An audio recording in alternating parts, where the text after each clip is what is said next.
से बहुत सारे लोग कंफ्यूज रहते हैं कि हमें नहीं पता है कि अपने करियर को हम कैसे लेकर जाएं आगे, उसमें कौन सा काम हमें अच्छा रहेगा, जॉब सही रहेगी कि बिजनेस सही रहेगा। कि कंफ्यूजन हमेशा मन में करियर को लेके बनी रहती है। अपनी जॉब कर रहे हैं तो उसमें सेटिस्फेक्शन नहीं है, ठीक है ना। तो ऐसे में आपको करना ये है, आपकी कुंडली आपके बहुत सारे क्वेश्चंस का इसमें आंसर आपको कर सकती है। लैक ऑफ नॉलेज की वजह से ही ऐसी प्रॉब्लम्स हैं कि हमें क्योंकि देखना नहीं आता, या किसी एस्ट्रोलॉजर से, न्यूमरोलॉजिस्ट से आप कंसल्ट नहीं करते हो, तो आपको उस चीज़ की दिशा नहीं पता होती कि हमें कौन सी दिशा में काम करना चाहिए, बिजनेस करना चाहिए या जॉब करनी चाहिए। तो आपको अपनी कुंडली ले लेनी है सबसे पहले। आई होप आपको कुंडली बनानी आती है। किसी भी सॉफ्टवेयर या ऐप से आपका D1 चार्ट जो है, लग्न चार्ट रेडी हो जाता है। साथ साथ मैं ये भी मान के चलता हूँ कि आपको कुंडली के बेसिक्स के बारे में पता है। एस्ट्रोलॉजी के बारे में जो मैंने आपको पहले भी वीडियोस दी हैं, उसके अंदर मैंने सब चीज़ें समझाई हैं। 12 राशियों के बारे में बताया है, उनके स्वामी ग्रह के बारे में बताया है, ग्रहों की डेविएटेड और एक्सॉल्टेड स्टेट, उच्च नीच के बारे में भी आपको नॉलेज होनी चाहिए, तभी आपको ये वीडियो ठीक से समझ आएगा। अगर ऐसा नहीं है तो आप पहले मेरी पुरानी वीडियोस को ज़रूर देखें जाके, ताकि आपको अच्छे से क्लियर हो जो कॉन्सेप्ट मैं आपको समझाने जा रहा हूँ। आपकी हेल्प के लिए मैंने सारी चीज़ें यहाँ लिखी हुई हैं, आपको इससे भी इजीली समझ में आ जाएगा। तो सबसे पहले करियर के लिए आपको अपने सेकंड हाउस का लॉर्ड देखना है, सेकंड हाउस लॉर्ड। तो आपने देखा कि आपका जो दूसरा भाव है, सेकंड हाउस है, उसका जो लॉर्ड है, उसके जो स्वामी ग्रह है, वो कहाँ बैठे हैं। सबसे पहली कंडीशन हम देखते हैं, अगर लॉर्ड जो है वो फोर्थ हाउस में आ जाए, सेकंड का जो लॉर्ड है वो फोर्थ हाउस में आ जाए, चौथे भाव में आ जाए, तो आप क्या बिजनेस कर सकते हैं।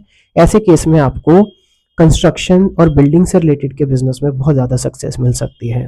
जी हाँ, और एक बिजनेस है जैसे ऑटोमोबाइल से रिलेटेड बिजनेस, जिसमें कार्स को बेचना खरीदना, या सेकंड हैंड कार्स या ऑटोमोबाइल्स हो गई, स्कूटी हो गई, बाइक्स हो गई, उनकी आप डीलरशिप भी स्टार्ट कर सकते हैं, ठीक है ना। रेंट पे भी दे सकते हैं। मतलब बहुत सारे काम ऐसे रिलेटेड हैं ऑटोमोबाइल इंडस्ट्री से जो आपको इसमें सक्सेस दिला सकते हैं। साथ साथ आपको ये देखना है, अगर आपका सेकंड हाउस का लॉर्ड जो है वो फिफ्थ हाउस में हो, पांचवें स्थान में हो, फिफ्थ हाउस के अंदर हो। फिफ्थ हाउस जो होता है आपका इष्ट देव का भी होता है, आपको ये सब चीजें भी थोड़ा सा पता रहना चाहिए।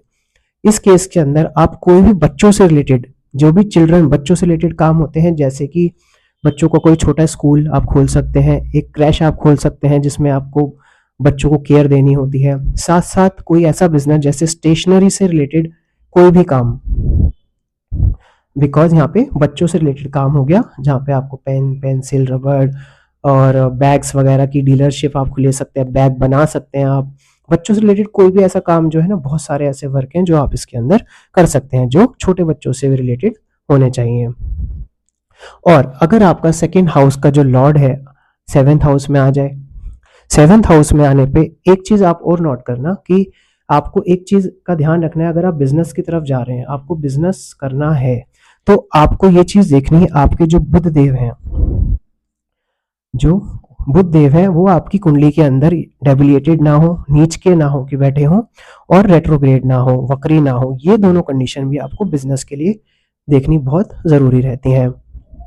अगर ऐसा भी केस में होता है, अगर इस केस के अंदर बुध जो है डेविएटेड हो जाता है या रेट्रोग्रेड है, ठीक है ना, और अगर बुध सूर्य के साथ बैठ के अस्त है, सपोज करें कि सूर्य लग्न भाव में बैठे हैं और बुध भी इनके साथ बैठे हैं, तो ऐसे केस में आपको ये भी देखना है कि बुध सूर्य के साथ अस्त ना हो गए हो।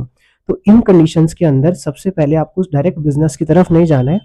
इसमें एडवाइस ये की जाती है, पहले आप उसी फील्ड के अंदर पहले जॉब करें, ठीक है ना। आप उसको बहुत ज़्यादा टाइम तक उसको जॉब करके उस एनर्जी को लें, उसको सीखें चीज़ों को, फिर उसके बाद जाके अपना कहीं बिजनेस आप उसमें स्टार्ट करें।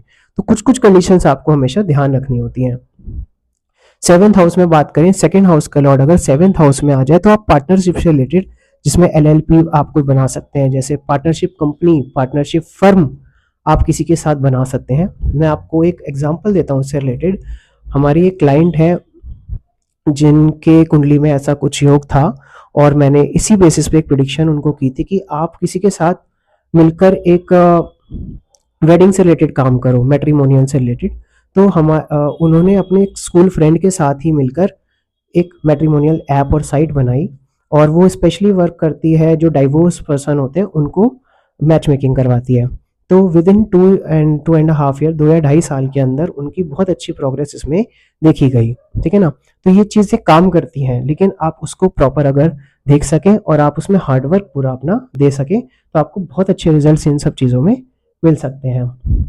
चलिए अब देखते हैं कि सेकंड हाउस का लॉर्ड अगर आपके भाग्य स्थान में आ जाए, यानी कि 9th हाउस में आ जाए। ठीक है ना?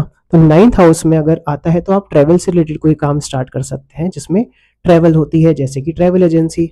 आप किसी भी ट्रैवल एजेंसी को स्टार्ट कर सकते हैं, लेकिन सबसे पहले मैं आपको एडवाइस करता हूँ कोई भी काम, चाहे आपके ग्रह आपको सपोर्ट कर भी रहे हैं, आपके प्लैनेट सपोर्टिव भी हैं, आप किसी भी सिचुएशन में पहले आप जॉब करो, क्योंकि जॉब से आपको एक बहुत अच्छा एक्सपीरियंस मिल जाता है। ये प्रैक्टिकल बात मैं आपको थोड़ा सा कुंडली से हटकर बता रहा हूँ। तो क्योंकि एक्सपोजर ज़रूरी है, आपको चीज़ों को समझना ज़रूरी है, ताकि आपके उसमें आगे एक्सपीरियंस की वजह से लॉसेस कम होते हैं, आपको प्रॉफिट का आइडिया रहता है कि काम को करना कैसे है, आप सीख जाते हो। बिजनेस आप किसी भी चीज़ को नया स्टार्ट करोगे, आपको नहीं आता होगा तो स्टार्टिंग में आपको लॉसेस तो उसमें भी फेस करने पड़ेंगे ही पड़ेंगे। तो एक जनरल बात है ये, तो आपको इस चीज़ का भी ध्यान रखना है। तो यहाँ पे आप ट्रैवल से रिलेटेड कोई काम कर सकते हो, और जैसे कि मैंने कहा पहले ट्रैवल एजेंसी में जॉब करो, किसी अच्छी ट्रैवल एजेंसी से जुड़ो।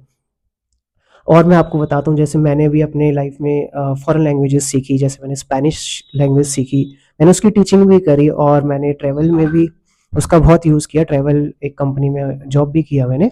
तो ये बहुत काम आती है, आपके एक फॉरेन लैंग्वेज सीख सकते हो, तो ये भी इस चीज़ में बहुत काम आएगी आपको। अगर ट्रैवल के अंदर जॉब करनी है, किसी ट्रैवल एजेंसी में आपको काम करना है, तो आपको जॉब में भी अच्छा इसमें बेनिफिट मिल सकता है। तो ये एक्स्ट्रा टिप्स हैं जो मैं आपको कभी ना कभी बताता रहता हूँ अपने एक्सपीरियंस से, जो आपके बहुत काम आ सकती हैं। तो चलिए अब चलते हैं, सेकंड हाउस का लॉर्ड अगर आपके 11th हाउस में हो तो आपको क्या बिजनेस सूट करेगा। अगर सेकंड का लॉर्ड 11th हाउस में आ जाता है तो आप कोई भी काम ऐसा कर सकते हैं जिसमें ग्रुप में काम हो, जिसमें आपके दोस्तों की इन्वॉल्वमेंट हो, फ्रेंड्स की इन्वॉल्वमेंट हो, एक ग्रुप की इन्वॉल्वमेंट हो। जैसे कि आप एक एनजीओ में काम कर सकते हैं, आप एक इवेंट प्लानिंग कंपनी स्टार्ट कर सकते हैं, क्योंकि इवेंट मैनेजमेंट एक ऐसा फील्ड है जिसमें आपको एक वाइट कॉलर जॉब नहीं करनी, एक जगह बैठ के आप काम मत करो। ऐसे केस के अंदर कहीं ना कहीं आपको नेटवर्किंग करनी है, आपको घूम घूम कर लोगों के बीच जाकर समाज से जुड़कर कोई काम ऐसा करना है, और उस केस के अंदर आपको बहुत अच्छी सक्सेस इस केस के अंदर मिल सकती है। एक योग मैं आपको और बता देता हूं, अगर आपका 11th का जो लॉर्ड है वो आपके सेकंड हाउस में आ जाए और सेकंड का लॉर्ड है 11th में आ जाए, अगर ऐसी कंडीशन आपके कुंडली में, आपके चार्ट में बनती है, तो इसे भी एक बहुत अच्छा योग कहा जाता है, जिसके अंदर आप कोई भी काम करोगे इन हाउस से रिलेटेड, आपको बहुत अच्छा पैसा, धन और लग्जरी भी आपको मिल सकती है। साथ में अगर आपका सेकंड हाउस का लॉर्ड कहीं भी शुक्र देव के साथ युति बना रहा है, कंजंक्शन में है, या उसका दृष्टि संबंध उसमें हो जाए, आपस में एस्पेक्ट रिलेशन हो जाए, शुक्र उनको देख रहा है सेकंड हाउस के लॉर्ड को, तो उस केस में आप जिस फील्ड में भी आप काम कर रहे हो उसमें आपको नेम फेम भी मिलेगा, साथ के साथ आपको धन, पैसा और लग्जरी लाइफस्टाइल भी आपको उसमें देखने को मिल सकता है। लेकिन फिर उसमें बहुत एक कंडीशन ऐसी भी है देखने के लिए कि शुक्र देव भी आपके अच्छी पोजीशन में होने चाहिए, वो डेबिलिटेड स्टेट में ना हो, नीच के ना होके बैठे हों, या किसी मारक ग्रह के साथ वो ना बैठे हों। तो एक चीज को देखने के लिए हमें बहुत सारी चीजों को एनालाइज करना पड़ता है, कुंडली को स्टडी करना पड़ता है। तो आई थिंक आपको जो मैंने बेसिक्स समझाए उससे आपको हेल्प मिल सकती है अपनी कुंडली देखने में, या किसी और की भी आप चार्ट को एनालाइज कर सकते हो। तो आपको ये नॉलेज, आपको ये इन्फॉर्मेशन कैसी लगी, आप मुझे कमेंट में ज़रूर बताना। क्या आपकी कुंडली में ऐसा कोई योग है, आपकी लाइफ में ऐसा कोई फेज आया जिसमें आपने ये चीज़ें स्टडी करी और उससे कुछ बेनिफिट मिला हो, ताकि और लोगों को भी इससे बेनिफिट हो सके। Thank you so much for watching the video. Share this video with the maximum people.